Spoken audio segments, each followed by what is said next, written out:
कल रात करनाल की एनडीआरआई रोड पर किस तरह से 5 लाख की लूट की सूचना पुलिस को मिलती है, जिसके बाद पुलिस की टीमें मौके पर पहुंचती हैं। लेकिन जो 5 लाख रुपए हैं वो उन्हीं लोगों के पास से मिलते हैं जो लूट की सूचना पुलिस को देते हैं। फिलहाल सिविल लाइन थाना में आपको लेकर पहुंचे हैं, जहां पर हमारे साथ जो सिविल लाइन थाना एसएचओ है श्री भगवान, वो हमारे साथ है। क्या कुछ इस पूरे मामले में जांच रही, क्या कुछ ये पूरा मामला था, एक बार उनसे भी जानने की कोशिश करते हैं। हमारी आप सभी से अपील रहेगी, इस वीडियो को शेयर भी जरूर कीजिए। मिली थी हमारे को करीब 8:30 बजे कि बलड़ी बाईपास के पास में 5 लाख रुपए की किसी फाइनेंशियल लूट हुई। उसकी सूचना पर तुरंत हम वहां पर पहुंचे और तथ्यों को वेरीफाई किया। जो 2 लड़के थे जिसके लूट होनी बताई गई, उनसे पूछताछ की गई और उसके बाद में पाया गया कि जो लूट के 5 लाख की सूचना मिली थी वो 5 लाख की लूट होनी नहीं पाएगी, वो उसी के बैग में ही पाई गई। उसके बाद में उसको वापस लौटाएगा। लेकिन अभी एक क्वेश्चन ये खड़ा होता है कि क्या ये लूट थी या नहीं थी। इसके बारे में अभी तक हमारे को शिकायतकर्ता ने कोई शिकायत नहीं दी है। हमने उसको बुला रखा है, जैसे ही हमारे को शिकायत मिलती है उस तथ्य को वेरीफाई करेंगे। सर, जिस तरह से लूट की पहले खबर आई, पुलिस भी मौके पर पहुंच गई और सीआईए की टीमों को भी सूचना दे दी गई थी। पुलिस ने बहुत प्रॉम्प्टली रिएक्ट किया, उसकी ही नहीं है। ये कहाँ पे गैप ऑफ कम्युनिकेशन कहाँ रहा, इंफॉर्मेशन कहाँ से ये लैक हुई? देखिए, शिकायतकर्ता ने हमारे को 112 पे सूचना दी थी कि मेरे से 5 लाख रुपए की लूट हो गई। वो फाइनेंसर का काम करता है सब्जी मंडी में। उसके बाद में हम उसके पूछताछ की, मौके का मुआयना किया और उसके पास में जो सामान था उसकी जांच की गई, तलाशी ली गई। तो 5 लाख रुपए जितने उसके लेकर आया था वो उसके सामान में ही मिले।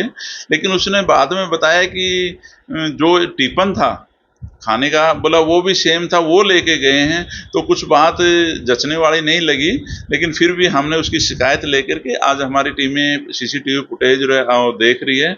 आगे जो तथ्य आते हैं उसके अनुसार हम कार्रवाई करेंगे। इवेंट क्या था पूरा? ये दोनों भी कोई एक्सीडेंट हुआ था, धक्का दिया था, इवेंट क्या था पूरा? हाँ, उसके पीछे एक लड़का बैठा हुआ था, वो भी उसी गांव का था, बलड़ी का, जो वहाँ किराने की दुकान में, जिसकी दुकान फाइनेंस की उसके पास साथ में काम करता था। रोज आते जाते थे करीब 1-1.5 साल से।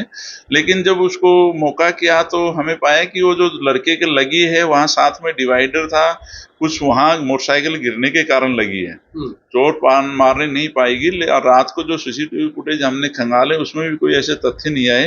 लेकिन फिर भी हम उस एंगल से करेंगे कि वारदात कोशिश की गई है करने की या कुछ छोटी मोटी वारदात भी हुई है। एक सर, नागपल मोबाइल में गोली चली। ये तस्वीरें आप देख रहे हैं करनाल के थाना सिविल लाइन की। आपको बता दें कि कल देर रात एक शिकायत जो है वो पुलिस को मिलती है कि किस तरह से करनाल की जो चलती हुई रोड है, एनडीआरआई रोड, जहां पर लाइटें भी हैं, कैमराज भी हैं, वहां पर 5 लाख की जो है लूट हो जाती है। जिसके बाद मौके पर डायल 112 और सिविल लाइन थाना की जो टीम है वो पहुंचती है। लेकिन बाद में जब जांच होती है तो पता लगता है कि ऐसी कोई लूट हुई नहीं। जो लोग थे, जो आपको बता दें कि जिन लोगों ने कोशिश की थी, वो जो 5 लाख रुपए हैं वो उन्हीं के पास से जो है पाए गए। और हालांकि जो लोग थे जिन्होंने इस लूट को लूट करने की कोशिश की या नहीं की, क्या कुछ पूरा मामला, हालांकि वो पुलिस की जांच के बाद ही पता लगेगा। आपको बता दें कि किस तरह से जो चोर है, जो लूट करने आए थे, लूट की वारदात को अंजाम देने आए थे, वो किस तरह से जो टिफिन है वो ले जाते हैं। हालांकि जिसके बाद जब छानबीन होती है, जिसको आपको बता दें कि जो 5 लाख है वो उन्हीं लोगों के पास मिलता है। आपको बता दें कि फाइनेंस का काम करने वाले हैं जो करनाल में है। जिसके बाद आपको बता दें कि बलड़ी के रहने वाले, और किस तरह से करनाल की